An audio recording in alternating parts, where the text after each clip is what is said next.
One of the things that we learned from CTAC was if the kid doesn't want to come, then there's a problem because this is supposed to be fun for them. They're not supposed to know they're in therapy.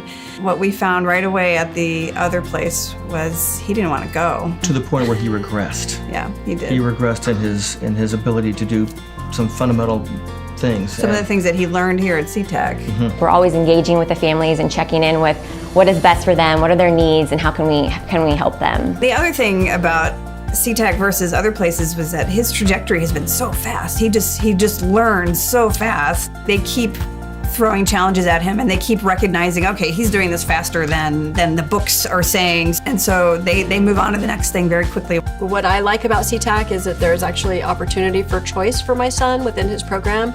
He is able to make choices and his choices are respected. And I like the individualization that is available here and the collaboration between the staff, me and my son. They understand who he is as an individual, and I really admire that about CTAC. I'm very happy to have found this. When you have a child with a disability, you work 10 times harder for what everybody else takes for granted.